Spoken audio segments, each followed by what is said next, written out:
la date est elle-même choisie, mais nous devons toujours jongler dans nos emplois du temps professionnels et ce n'est pas toujours facile. Donc cette année, pour l'essentiel, était consacrée à la préparation de ce congrès. Tout d'abord parce que dès 2011, nous avions été informés que nos locaux, nos lieux habituels de congrès, c'est-à-dire la Maison des Frères des écoles chrétiennes, ne seraient pas disponibles pour 2013. Donc déjà, il y a plus d'un an et demi, nous avions cherché d'autres lieux et ça n'a pas été évident parce que nous sommes quand même très nombreux et que les maisons qui peuvent nous héberger et nous fournir des espaces n'ont pas toujours non plus le nombre de chambres nécessaires. Donc, Sœur Emmanuelle a énormément travaillé sur la réalisation matérielle de ce congrès. Il a fallu s'organiser différemment, qu'il y a en plus à partir de jeudi, vous ferez leur connaissance pour ceux qui ne les ont pas rencontrés, les membres des bibliothèques européennes de théologie qui se joignent à nous à partir de demain après-midi ou demain soir jusqu'à jeudi soir. Et il y a aussi, 50e anniversaire que nous ne souhaitions pas tellement laisser passer comme ça directement, sans évoquer. C'est quand même une belle permanence pour une association, 50 ans, au milieu d'associations souvent éphémères ou d'autres consacrées à encore d'autres nobles causes. Une grande partie, donc avant de passer à la suite, je voudrais d'abord remercier Sœur Emmanuelle pour l'ensemble du travail réalisé pour la préparation de ce congrès. Croyez-moi, ça n'a pas été évident. Odile, pour tout le travail qu'elle fait au national, à l'international et au-delà des associations de bibliothèques de théologie vers nos collègues à niveau international, Paris-Fla, et Cécile de Cacré, qui quitte le CA et qui nous permet d'être hébergés chez les Capucins du Boissonnal à chaque réunion de bureau, gracieusement, et je dois avouer que ça nous rend énormément service.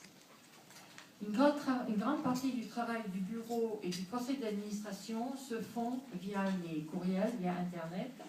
Et pour qui a connu l'antique méthode avec les courriers postaux qui n'arrivaient pas et les déplacements en train, peut imaginer que ça nous facilite quand même la vie, enfin quand les gens répondent. Le bureau s'est réuni une fois à Jouarre pour faire le point, c'est-à-dire Odile Dupont, Sœur Emmanuelle et moi, à l'abbaye de Jouarre à l'automne dernier, pour faire le point sur des détails pratiques, techniques qu'il fallait régler rapidement pour pouvoir démarrer cette préparation de congrès. Et nous avons pu donc bien avancer. Et une autre réunion entre la vice-présidente et moi-même a eu lieu à Lyon à l'occasion du congrès de l'ABF pour mettre au point des détails concernant les festivités, notamment de demain soir. Cette année est mémorable. Nous fêtons le 50e anniversaire de notre association. Je suis persuadée que nos prédécesseurs espéraient que les problèmes qu'ils ont connus auraient disparu. Eh bien non. Nous continuons à travailler. Dans une certaine mesure, quand même, c'est le cas. La grande période des dispersions de bibliothèques, de séminaires est quand même derrière nous. Les diocèses ont pour la plupart fait l'effort d'avoir une bibliothèque et d'autres soucis coûts sur lesquels nous reviendrons. Mais il n'en demeure pas moins que nous avons à cœur de fêter dignement ce cinquantenaire. C'est quand même, je vous l'ai dit tout à l'heure et je le répète, une belle longévité. À cette occasion, nous avons invité les présidents successifs de l'association encore parmi nous. Seul le Père Noir avait dit qu'il venait, je ne sais pas s'il est arrivé. Le Père André Moisan, qui vient par ailleurs d'être promu officier des palmes académiques, a renoncé pour des raisons de santé. Et Paul de Combrug a dû lui aussi, donc un des précédents présidents, le premier président laïque d'ailleurs que nous avons eu, a dû rester auprès de son épouse qui n'est pas en très bonne forme, mais je sais qu'il pense à nous, il me l'a confirmé par message. Et Jérôme Rousse-Accordaire se joindra à nous quand il aura un moment. L'autre point important de l'année a été la parution du bulletin. Il représente un élément important de notre vie associative. Mais nous avons toujours la même difficulté, trouver des textes, trouver des sujets. La charge de la publication reporte sur Yann Seltan, qui fait à la fois le chef de rédaction et l'éditeur, imprimeur, enfin non, l'éditeur, le metteur en forme, le prod, comme on dit en imprimerie, et il nous fait une mise en forme, comme vous pouvez juger, que personnellement je trouve toujours très brillante et très belle. Je la remercie, le bulletin est beau, il est beau à présenter à nos autorités, et ça fait quand même sérieux d'avoir un beau bulletin en plein écran. Le bulletin représente aussi pour nous une lourde charge financière, c'est la ligne la plus importante du budget. Jusqu'à quand pourrons-nous continuer sous cette forme? Ce sera à voir.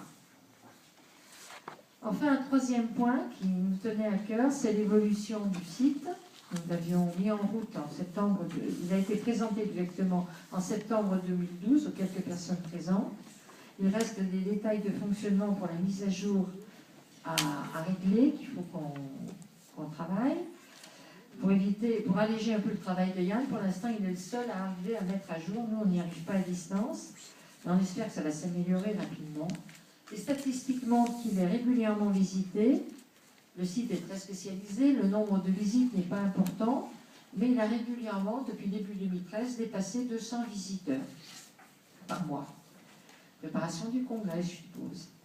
La liste fonctionne régulièrement, les offres et les recherches de documents se succèdent, on les voit passer, c'est intéressant de voir ce que les uns et les autres proposent. Alors la question est posée régulièrement, faut-il en élargir le fonctionnement à d'autres sujets, c'est-à-dire en faire ce que j'ai fait en détournant la liste à plusieurs reprises pour vous communiquer des informations, continuer à faire comme ça, avoir une autre liste ou un forum de discussion. Faut-il la doubler d'une adresse proprement interne pour la vie associative? Ce sont des questions qu'il faudra qu'on discute et qu'on règle. Cette année encore a connu des désengagements de bibliothèques pour des raisons financières. La cotisation n'est pas très élevée, mais pour certaines, ça devient difficile. D'autres bibliothèques aussi, parce que leurs responsables s'arrêtent, atteints par un limite d'âge poussé jusqu'à ces extrêmes. Son successeur n'est pas nommé. L'autorité du tutelle oublie qu'il faut peut-être payer la cotisation et n'est pas sollicitée. Et puis, la situation risque de se répéter encore dans les années qui viennent. Donc, il est important, pour ceux qui risquent de s'arrêter dans quelques temps, de penser, de prévenir votre successeur que la participation à la BCF est apparemment utile. Il faut tenir compte de nos membres qui n'ont pas pu venir au congrès en avouant que c'était des questions financières. Donc il y a des choses à régler aussi, il y a des questions à se poser sur l'évolution de nos congrès. Et puis nous notons l'arrivée de jeunes bibliothécaires, 3 nouvelles qui sont arrivées, de jeunes collègues qui vont pouvoir se lever pour prendre le relais et qui n'hésitent pas à s'engager. Je remercie ceux et celles qui ont posé leur candidature au conseil d'administration que nous allons élire. Vous savez que seules 2 personnes cette année souhaitent s'arrêter du conseil d'administration, Odile Dupont de l'Institut catholique de Paris et Cécile de Cacrel de la Bibliothèque franciscaine. Et je veux les remercier pour leur engagement et leur dynamisme à participer au CA. D'autres sont candidats, vous avez pu les rencontrer, vous avez pu lire leur profession de foi, et il va vous rester à voter. Enfin, j'ai évoqué nos prédécesseurs. Je voudrais aussi saluer la mémoire de plusieurs d'entre eux qui ont disparu cette année et que nous avons croisés, comme le père Raël Redriff, cistercien de Bribec, ancien trésorier, sœur Marie-Pascale Boudeville, bénédictine de Rouen, très grande fidèle de nos congrès jusqu'à ces dernières années, ou que nous aurions pu croiser, comme sœur Marguerite Marie, dominicaine d'Ivry, qui devait toujours venir au congrès et qui n'a jamais pu venir. D'une manière ou d'une autre, ils ont participé à la vie de la BCF et l'ont enrichi. Voilà pour le rapport moral. Je vous remercie de votre écoute attentive.